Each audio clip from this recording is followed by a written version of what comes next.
Hello, kumusta sa lahat? This is Justin Talk News PH.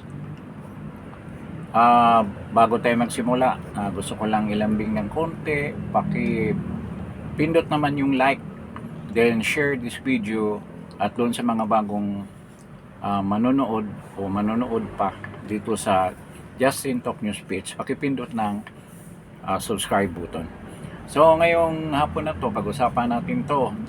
Good news ito para doon sa mga American families that are worried nung mga nakaraang mga oras, nakaraang araw dahil nga sa pagbagsak ng isang F-15E na mayroong dalawang mga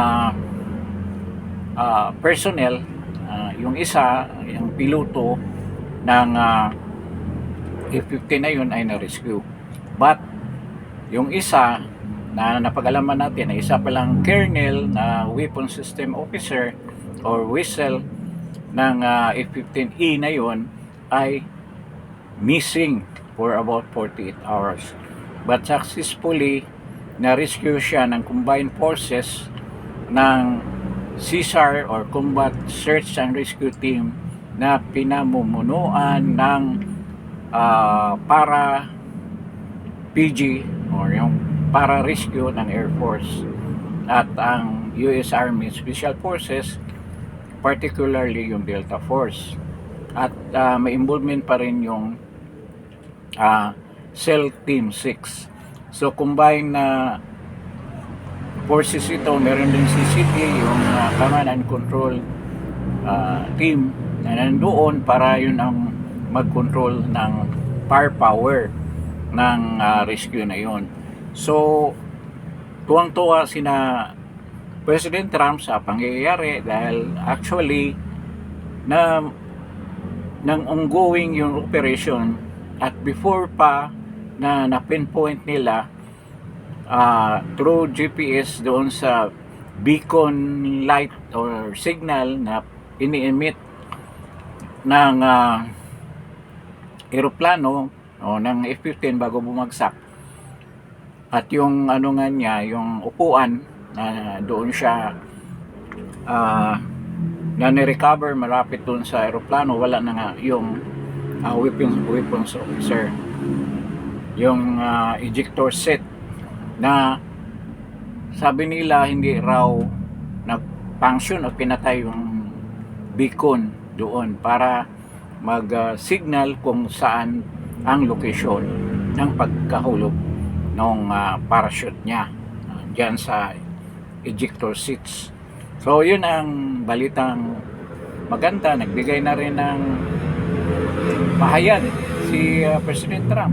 Natutuwa sa pangyayaring iyon na na-recover nila ang weapons officer na yan na isang colonel. So anong nangyari nung bumagsak pala yun,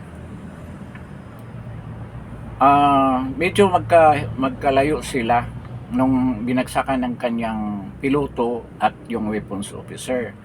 So anong nangyari, nag-escape and evasion sila. Yung piloto hindi ganong malayo doon sa pinagbagsakan ng F-15E. Ngayon, kaya pagdating ng rescue, nandoon nakuha kaagad ang dalawang helicopter ng para rescue. Air Force PG, yung elite force na nag-rescue sa kanya sa pamamagitan ng dalawang helicopters. But naiwan yung isa dahil nga malayo ang binagsakan ng kanyang parachute or ejector seat. At medyo parang tumama ang ulo niya. May tinamaan siguro sa, I don't know kung anong tumama sa kanya, yung part ba ng F-15 ang tumama kasi ang injury niya nasa ulo. So may injury siya. At parang meron din siyang tama sa paa yata. Parang pagbagsak siguro, parang naipit. So nahirapan ang movement niya. At may dala siyang pistula na yun lang ang personal protection niya, at ilang rounds lang, hindi maka-assure sa kanyang protection. So ang nangyari, umalis siya sa lugar na yun kung saan bumagsak niya, which is the normal thing to do kung sa ganyang pangyayari, para hindi siya kaagad malocate, kasi yung lugar na yun hindi talaga fully empty. Merong mga villages na nandoon sa paligid, at napag-alaman na karamihan ng mga tao doon ay mga Basij force ang nakatira. So napakadelikado, kaya nga immediate kaagad ang response ng mga Iranian nung nakitang bumagsak yung F-15E na yon. So pag-usapan natin kung paano pinabagsak. Ngayon, sa Bulba area ito, western part of Iran, southwestern part, marapit na sa boundary ng Iraq. Yun ang medyo advantageous na pangyayari. Kaya ang ginawa ng colonel na yun, talagang tumakbo siya, umalis siya sa lugar na yun, at naghahanap siya ng mataas na bulubundukin para doon na siya maghantay. So nung panahon na yun, siguro naghirapan siya mag-maneuver, naka-turn off yung signal system niya, yung beacon niya naka-turn off. So hindi malukit kaagad ng rescue team at that time, kaya umabot ng 48 hours. Hindi totoo yung sinabi na tinago siya ng mga civilian na anti-regime. Hindi, wala siyang contact of any civilian on the ground. Talagang siya lang ang umalis o naglakad, tumakbo papunta sa isang lugar na sa tingin niya safe siya. Sa training naman na ini-implement na mga aviator, lalo na ito, colonel, alam niya yun, pangyayari na yun. Do meron lang siyang kapansanan dahil ma-injure siya, medyo nahirapan ang freedom of movement niya. At nung pagbagsak niya, siguro hindi siya kaagad, nagtago muna siya dahil araw nung bumagsak siya, tanghaling tapat. Ngayantay muna niya na magiging madilim ang paligid bago siya gumalaw. Kaya kung gabi rin naman maglakad, mahirapan, baka mahulog pa sa bangin. So naghahanap talaga siya ng lugar kung saan pwede siya doon pipick upin ng rescue team ng Air Force at yung US Army Special Forces. So yun ang nangyari. Hanggat umabot siya doon sa isang cliff, bulubunduking area, doon na inon niya yung signal system niya para makikita yung beacon light na pinipick up naman ng satellite, at hanggang sa Pentagon nakikita yan. At nakikita yan ng mga command center dito sa mga aircraft carrier kung saan nagpadala ng at mga base diyan sa loob ng Middle East at Israel, kung saan sila nagpadala ng rescue team na compose nga ng mga para-rescue, napaka-expert sa rescue yung mga yan, yung CSAR nila, which means combat search and rescue team, at yung US Army Special Forces. At ang unit ay isang Delta Force unit na sumama dyan sa rescue. So ang nangyari, nagpahayag agad si President Trump ng kagalakan sa pangyayaring iyon, dahil kung nagkataon na nahuli ng Basij Force na yung milisya ng IRGC, siguradong i-display yun, ipapakita sa TV yun, tulad nung nangyari dyan sa Iraq na may isang piloto rin na ganyan na pinagkatuwaan ng mga Iraqi na mga sundalo, binubugbog pa, kung anong pinagagawa. Pinasalita pa doon sa isang parada diyan sa Iraq. Pero hindi yan nangyari ngayon dahil na-rescue nila ang colonel na yon, na weapons officer nung bumagsak ng F-15E Fighting Eagle o Eagle jet fighter ng US. So yun ang nangyari. At kung nahuli pa, nagbigay rin ng pabuya. Biglang yung state media, television ng Iran ay nagkaroon ng broadcast na nung gabi na yon na nawala na missing yung colonel na yon or yung vessel ng 15E na bumagsak. Nagbigay ng pabuya na $60,000 US. Equivalent daw yun sa ano bang equivalent in Iran Rial?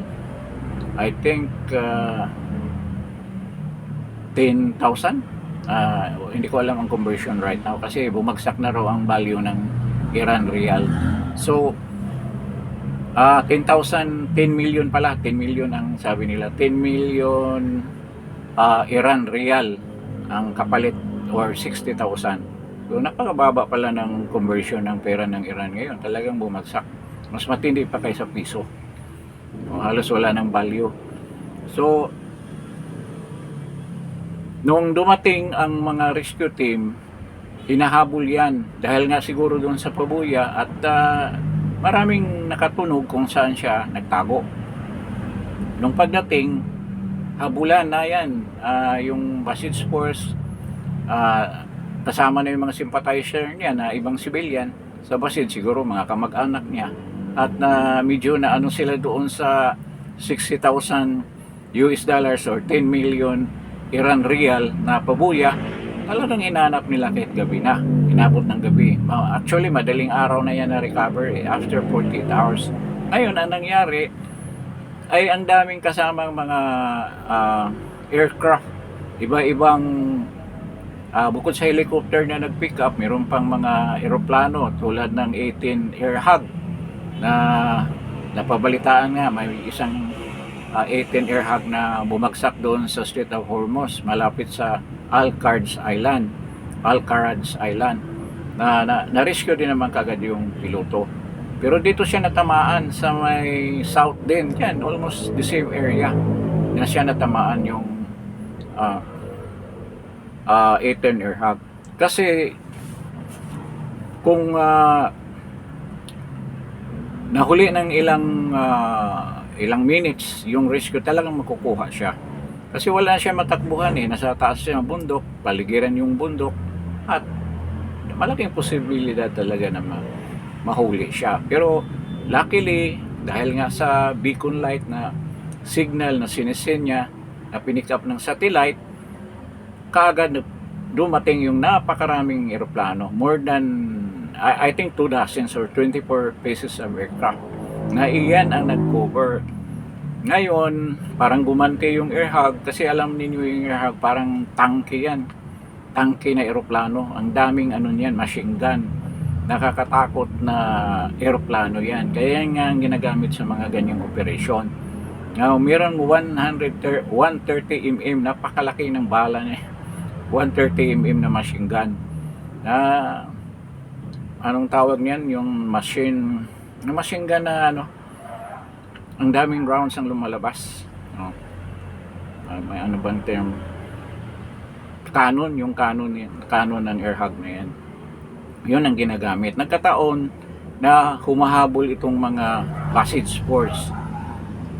Habang nire-rescue, talagang natamaan ang mga Basij Force. Nagkalasog-lasog yung mga katawan. Yun ang balita on the ground. Siyempre, hindi naman ibabalita ng mainstream media yun. Hindi rin yan pwedeng ilabas sa YouTube. Bawal. So, yung iba na may mga footages na ganyan, yung mga independent na mga military analyst at nagpo-podcast din sa YouTube, meron silang mga ganyang mga videos. So yun ang nag-circulate ngayon doon sa mga private sites, at talaga ang daming, kasi ang dami nilang naghabol na Basis Forces. Kaya yan ang nakikita na actual na talagang maraming nasawi na mga sundalong mga Iranian that instant. Kaya biglang tahimik na yung Iranian media dyan. Hindi na sila nagbo-broadcast dahil ang daming nasawi. Tapos na-recover pa, na-rescue pa yung hinahabol nila. Oh. Kaya dahil nga sa magandang anticipation at planning strategiya na ginagamit ng combined force ng search and rescue, nakuha nila ang missing pilot, missing weapons officer na yon, na isang colonel. Ngayon, medyo sa daming eroplano na ginamit, talagang naniniguro sila na wala ring madali na kasama doon sa team na nag-rescue. So maraming backup. Kaya mahirap pala kung harapin mo yung ganyang puwersa, harap-harapan, kalaban mo yung napakaraming eroplano or jet na backup doon sa nagre-rescue. So ngayon ang sitwasyon, dinala na yung nasa pagamutan na yung yung isang piloto at saka yung weapons officer, at kasama na yung bumagsak doon sa Alcaraj Island na hindi nga nila ganong dinidiscuss kasi na-rescue naman kaagad yung piloto ng Air 18 Air Hub na nag-operate yan sa malapit sa Strait of Hormuz. So maraming nagtanong, hindi pala safety pa ang airspace ng Iran. Kung pag-usapan natin yung mga malalaking missile tulad ng Russian made na SE-500, SE-300, wala na yan. Hindi na yan makafunction ng husto. Ang ginamit dyan ay yung binigay ng China. Kaya nga may question mark ang China ngayon kasi bago lang daw yan dumating. Bago daw magkaroon ng kaguluhan dyan, almost 5,000 pieces ang in-order ng Iran galing ng China na yung shoulder fired na missile na heat-seeking. Yun talaga, Sanpat ang pangalan, Shangpat. Yan, Shangpat, shoulder fired siya, parang Stinger missile noon, ginagamit yan sa Iraq. Ginagamit, meron silang ganyan na heat-seeking missile, pero meron pa rin guidance sa tawag nyo radar, para mag-locate din doon sa aeroplano. Pero ang nangyari pala niyan, kasi itong mga F-15E nagkaroon ng bombing sortie diyan sa area na yan, kasi napansin nila na may mga missile na galing din diyan so merong ang target nila supposed to be yung mga launcher sa area na yan. So bago siya so mataas ang ang altitude. Ibig sabihin doon muna siya sa mataas, then ultimately kung malapit na siya sa target niya, bumababa siya. So kaya nang abutin ng Shanpat shoulder fired missile. Yun ang ginamit, at hindi raw inon yung radar system niya na mag-lock in doon sa target. Aside from heat seeking siya, mag-lock in pa yung radar. Nung malapit na raw, nasa taas na yung F-15E, tsaka na inon at nag-lock yung target, tsaka pinaputukan, kaya natamaan. Pero hindi naman siya sumabog kaagad. Parang ang tinamaan dito sa may bandang pakpak dito sa likod, kaya nakalanding pa siya at naka-eject pa sila. Hindi kaagad sumabog. Kasi ang missile na yan, shoulder fired lang, hindi man gaanong ilang kilo lang yata ang explosive na ginamit dyan, at hindi na puruhan, hindi sa katawan na tamaan yung F-15E. Yun din ang nangyari sa 18 Air Hug, the same. So yun ngayon ang realization ng mga nasa kaman ng Air Force o lalo na sa IDF na meron pala silang ganyang remaining armaments na ikukontra dyan sa mga low-flying jets. Kaso nga lang, yung mga bomber na tulad ng stealth, kasi itong F-15E, hindi siya stealth bomber, conventional lang.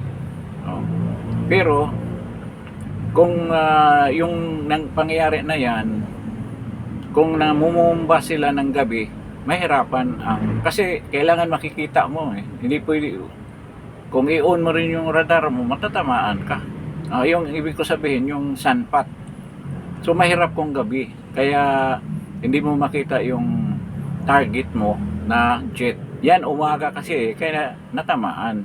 So sa tingin ko, isa sa mga strategiya na gagawin ng mga Air Force ng Amerikano, mag-operate sila. Bombing sorties nila should be during the night, or high ang altitude para hindi makaabot yung mga shoulder fired na missile na yan. Yun ang disadvantage din sa mga missile na yan. At pangatlo, yun ang ifocus nila kung saan nakastore yan. Pero ngayon daw, halos na ibibigay na yan doon sa mga militia around Iran. Kaya mahirap na hanapin yan kung saan. Kaya ipinpoint lang kung saan para bubumbahan na naman ulit. So yun ang nangyayari dyan. Bakit natamaan yun? Pero kung titingnan mo naman sa percentages ng success ng Iran with regard to that armament, isang shoulder fired missile, napakaliit ng percentage. Isipin mo, halos 15,000 sorties na sila. So ibig sabihin 15,000 times na sila pabalik-balik dyan sa Iran para mamumba yung Israel Defense Force at ang US Air Force. Pero wala pa rin, ganyan lang, dalawa lang ang bumagsak. So kung sa percentages pa yan, 0.008 something lang daw ang percentage. So hindi yan, we can't call that success. Sa propaganda lang, kasi marami din namang anti-American, mga anti-Semitic, mga mga atheist, hindi talaga sumasang-ayon sa Israel at saka sa US, lalo na yung mga non-Christian countries tulad ng France, na ang France ngayon nagiging Francistan na raw, parang Afghanistan, Pakistan. Kasi na sila, Muslim country na rin daw ang France, kaya against na sila sa US tsaka sa Western world, kasi France is turning to be a Muslim country. So Francistan, ganyan, si Macron naging Francistan na. Napakalungkot. Napakaganda nung kapanahonan namin yung Paris. Diyan kami tumatambay, yung mga Pilipino na nag-work diyan sa Europe noon, sa Belgium. Diyan ang tambayan namin pag weekends, diyan sa Paris. Diyan. Pumunta rin kami ng Pigal. Kasi ang daming Pilipino doon So ngayon, yun ang nangyayari. At sa gabing iyon, nung gabi na yon, na-locate ang isang building, government building, kung saan nagmi-meeting itong 50 ministers or mga member ng parliament nila. Nandoon daw ito, mga 50 ministers na binumba rin ng IDF. So yung 50 na yon, patay lahat. So yun ang nangyari.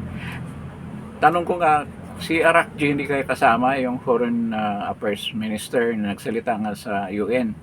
Dinipinsahan niya yung posisyon niya na hindi talaga susuko daw yung Iran.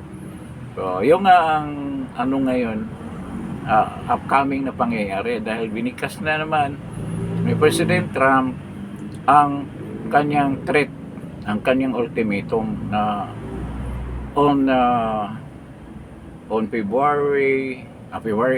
on April 6. So couple of hours na lang, dahil 5 na nga ngayon. So advance naman ang Philippines with the Middle East around 8 hours. So marapit na.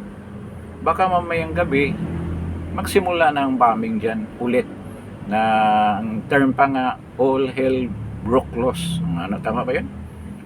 All hell breaks dyan. We'll go to the Stone Age ang Iran, dahil nga yun naman ang laging sinabi ni President Trump, at so far wala naman siyang bluff na ginagawa sa mga salita niya. Medyo nga lang pagka-deliver niya parang passively saying lang pa, pero yan talaga ang ginagawa niya, kaya napakadelikado kung sabihin niya. Hindi siya nagbabluff, tinutotoo niya. Kaya sinabi niya na February 6, laging February, April 6, kung wala pa ring deal na makamtan o in between two parties, yung Iran tsaka US, Israel, talagang i-implement na yung plano nila na ina-announce na nila, na talagang yung mga power plants ng Iran and other the same infra that are giving energy doon sa Iran, talagang pasabugin na nila. Will go back to the Stone Ages daw ang Iran, kasi wala nang ilaw. So ang industry nila, lalo na yung malalaking industry, the manufacture of explosives, missile, other industries na nagsupport yan sa gera ng Iran against Israel, talagang mapipilayan ang gusto. I don't know doon sa mga hospitals niya, may mga sariling generator naman siguro yung mga hospitals, kaya magpa-function pa rin yun. So, but ang magsasuffer talaga dyan yung mga malalaking industries, and of course the population of Iran. Handa naman daw sila magtiis basta lang mapabagsak itong napakalupit na rehime ng Iran. So yun ang sinabi ni President Trump. At yun nga ang nangyari dyan sa Strait of Hormuz, makapag-decide na siya na talagang gagawa na siya ng paraan para malinis na yan. Kasi ilang days na wala pang nagawa yung coalition na 30 countries, at itong France nga ayaw ngang sumama doon sa UN. Ibito pa raw niya yung proposal ng Bahrain na ideklara na legal na yung pag-control nila dyan, paglabas ng puwersa para malinis na yung Strait of Hormuz, na siyempre bibito dyan ang permanent member yung China at saka Russia, at sasama na yung France. Kaya maraming nainis sa France ngayon, lalo na sina Donald Trump. Tumaliwas ang France dahil nga katutuwa lang ang France ngayon, ang dami mga migrants galing ng Middle East, mostly of them are Muslim mga citizenship na naging French citizen na nandyan na ngayon sa Iran from the Middle East, and they are voters. And I don't know kailan kaya ang election sa France. Yun ang hinahabol ni Macron, na makakuha ng mga Muslim na mga botante para manalo siguro yung partido niya ulit o siya. I don't know kung nagre-re-election ba yun si Macron. So yun ang sitwasyon ngayon dyan. At sabi ni Trump, kung ako naman na maglilinis niyan, kayo naman ang nakikinabang, kasi ang US hindi naman, ilang percent lang ang kinuha na oil ng US dyan sa Strait of Hormuz, dyan sa UAE mostly. May Venezuela sila, may sariling oil, hindi sila kumukuha dyan ng maraming oil. Kaya supposed to be daw ang mag-clear up dyan yung UK, yung France, yung Germany, Finland, mga European countries na dyan umaasa ng oil supply dyan, ng crude oil supply. Dapat sila. At yung ibang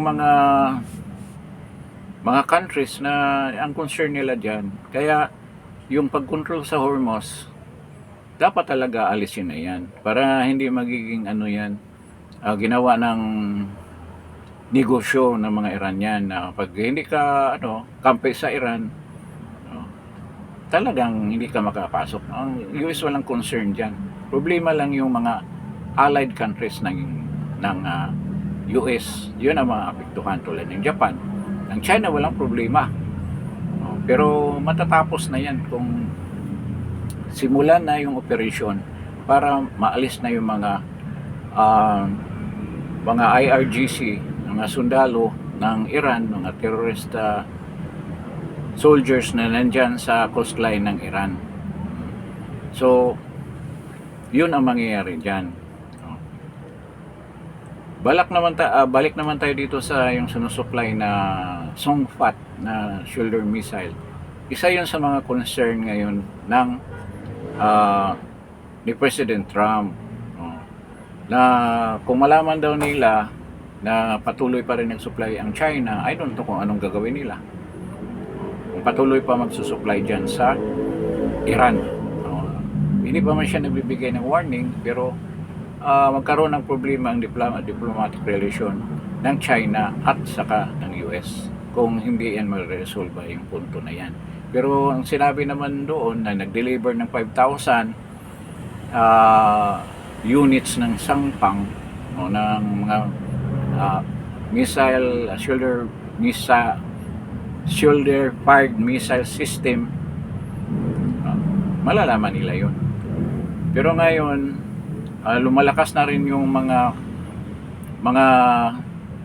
militia, yung mga guerrilla kung sa Pilipinas pa, laban sa regime ng Islamic Republic, yung grupo nila ni Reza Pahlavi. Kasi marami nang balita-balita na sa southern part of Iran, meron ng mga encounter between Basij forces, between IRGC and itong mga sumisibol na mga grupo na against the regime.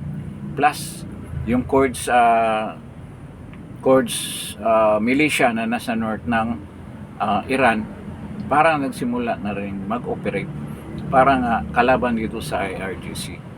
Kaya siguro kung mahaba naman yung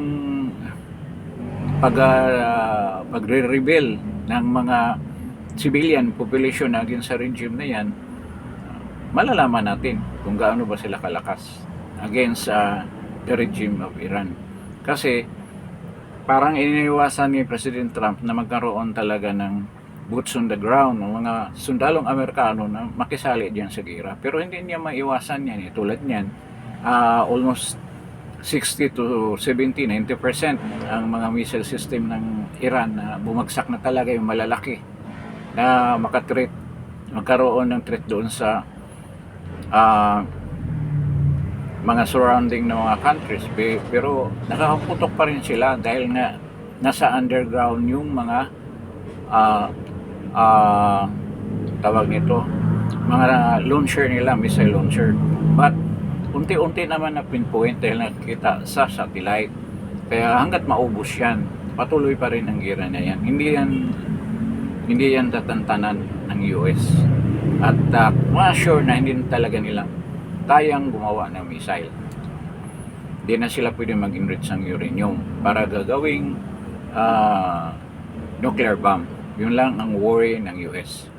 So, ito nga, yung nangyaring hindi pa gaano lumabas sa mainstream media, yung more than 50 na mga ministers ang namatay dahil nga tinarget sila ng precision guided missile.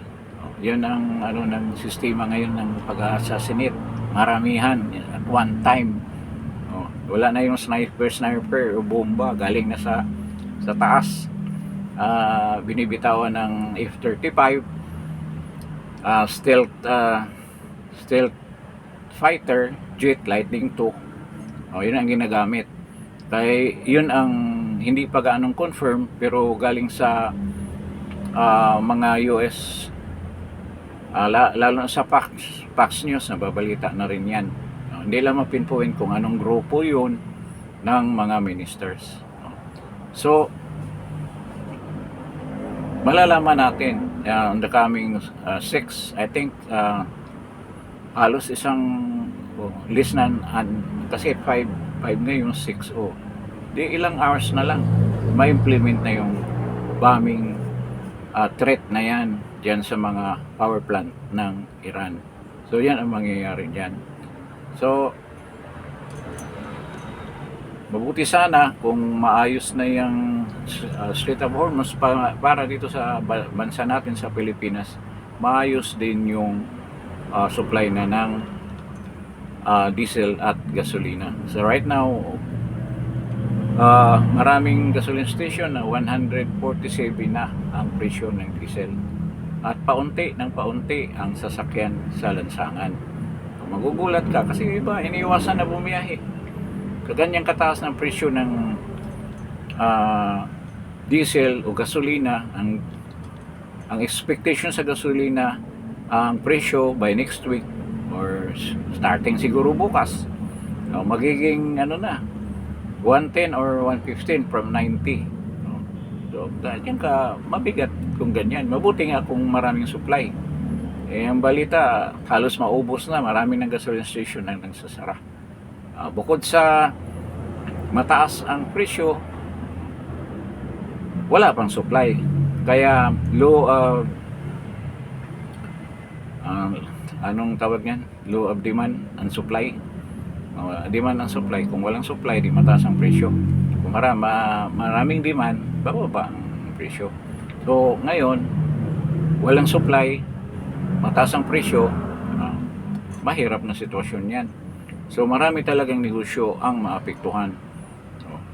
Ultimo yung ano natin, karapatan natin to move from one place to another. Na mayroon tayong gustong pasyalan, hindi na mangyayari yan ngayon. Then the prices of all foodstuffs and other commodities will be affected. Kaya expected na natin na magkaroon ng kagutuman at kahirapan, lalo na doon sa mga nasa poverty line or below poverty line, or kahit na yung mga middle class na iba, talagang mahirapan na rin. So I don't know kung meron bang konkretong ginagawa ang bangag nating administrasyon. Sa tingin ko wala namang walang konkretong ginagawa. Puro naman yung focus nila dyan sa impeachment ni VP Inday Sara. Na hindi naman sila mananalo, matatalo rin sila dyan. Kaya buying time lang sila ngayon, hindi malaman. Maraming balibalita dyan sa stage 4 ni BBM. At kung susurtehin tayo at yung mga panalangin ng mga maraming DDS supporters, BRD supporters, kung matupad yan, ibibigay ng ating Panginoon yan, matutuwa tayo. At ngayong April 22, magkaroon na rin ng decision ang ICC with regards to the petition of Attorney Kaufman with regards to the petition on the question of jurisdiction at yung kidnapping issue na ginawa ng pamahalaan natin. But kung mangyaring very favorable yung situation to dismiss the case of President Duterte, talagang fiesta ang buong Pilipinas at buong mundo. Ang word ng mga Pilipino that are freedom loving and who love PRD, talagang sasabog yan sa sobrang tuwa. Sana pagdasal natin na mangyayari yan, at definitely hindi na kailangan mag-asylum, mag-interim release dahil dismiss na ang kaso, acquitted si President Duterte. So definitely uwi na yun sa Davao. Anong mangyari dyan? Magsisimula na yung kalbaryo na naman ni BBM. So yung di reckoning, yung laging sinasabi natin, di reckoning, ang araw ng hindi naman paghihiganti, araw ng pagdudusa nila, reckoning. Ano ba yung reckoning? Paniningil. Sisingilin natin sa mga kabalastugan nilang ginagawa sa bayan. So yun ang mangyayari pagdating ng panahon na yan. At sana itong ang double whammy na walang supply ng gasolina, mahirap ang panahon, at itong corruption sa bansa natin, walang tigil, puro ganyan, ang pagpapahirap ng mga Pilipino, ang pag-api ng mga kumakalaban ng administrasyon na to ay patuloy pa rin nangyayari. So, sana magiging katapusan na ito sa ganitong mga paghihirap ng mamayang Pilipino. At sana hindi naman tagalan ng gusto. So we don't know kung alam naman natin ang God's will, anong gusto niya in His time, o kung kailan, o paano, siya lang nakakalam. So magsusumamo na lang tayo sa ating Panginoon na mangyari yan. Siya lang nakakaalam lahat kung anong mangyari sa kanyang kagustuhan.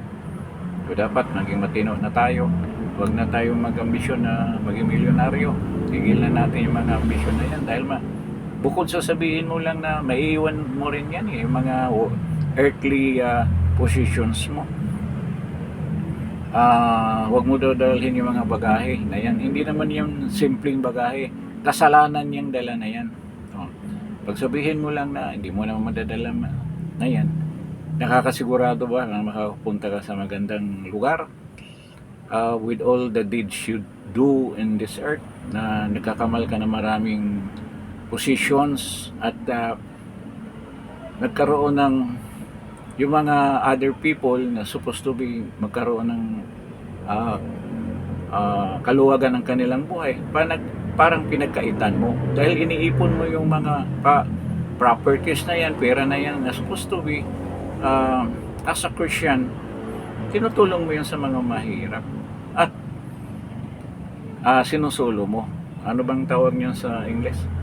Na binigay sa iyo ng Panginoon para for the benefit of the world. Ganon? Ano ba yung term na yan? Stewardship. Binigay sa iyo pero hindi sa iyo yun, sa Panginoon yun. Dapat ibigay mo yan sa mga kapwa mo, mga mamamayan, mga Kristiyano na katulad mo ay nagmamahal sa ating Panginoon pero hindi mo naman ginawa yan. Kaya ngayon laging sinasabi, mismo si Jesus na nagsasabi na may paano ba yun? It's possible bang ginamit na word? Hindi kasi natin kabisado yung Biblia eh. Pwede pang it is easier for a camel to go into the eye of the needle than for a rich man to enter the gate of heaven. Parang ganun, no? So nakikita mo galing sa pananalita nating Panginoon. Totoo yun. Diba yung rich man na gustong sumama sa kanya, sabi niya, iwanan mo na yung kayamanan mo, sumama ka sa akin. Sabi ng rich man, wala naman sigurong taong gagawa ng ganyan. Hindi ka makasama. Kaya ang sinasabi, hindi mo yan madala yung mga properties. More than that. Dahil hindi ka na you will never have eternal life na kasama ang Panginoon. Na dapat naman yun ang ambisyon natin. Hindi yung dito tayo, kasi hindi naman tayo ginawa para lang dito sa mundong ito. Ginawa tayo for life with our Creator in heaven.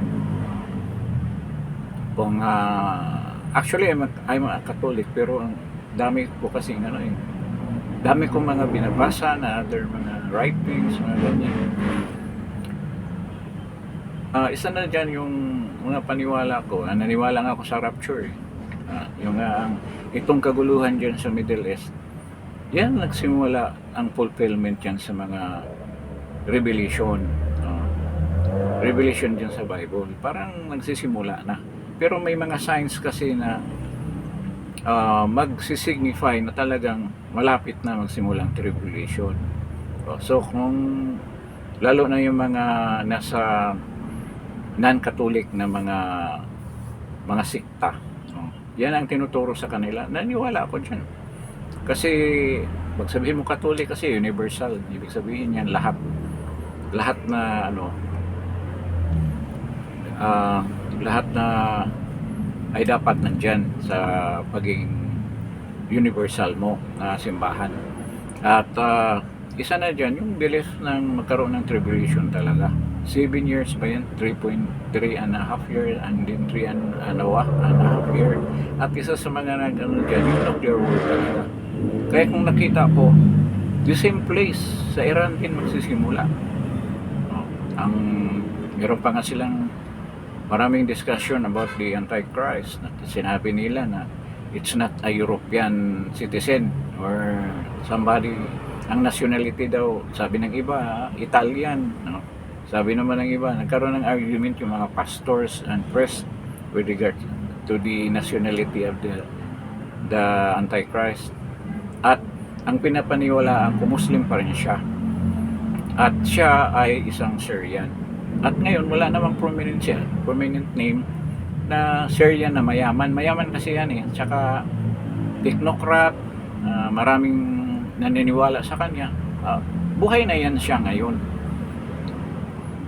At siya nga ang mag-propose na gagawin ang templo dyan sa Jerusalem. So kung meron na mga sign ng ganyan at magkaroon ng peace daw ang Israel and other Muslim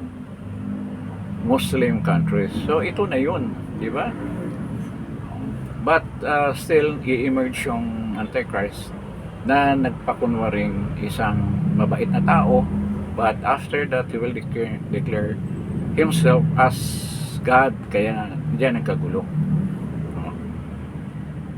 At diyan nga sa mga writing ng ibang mga pastors, diyan sa Revelation, Bible prophecy, diyan sa Revelation, halos ma-decimate, halos maubos sa mga Israeli, at tatakbo sila sa Jordan, at doon sila magtatago. 1/3 na lang ng population nila ang mabubuhay, halos lahat mamamatay na dahil nga sa nuclear.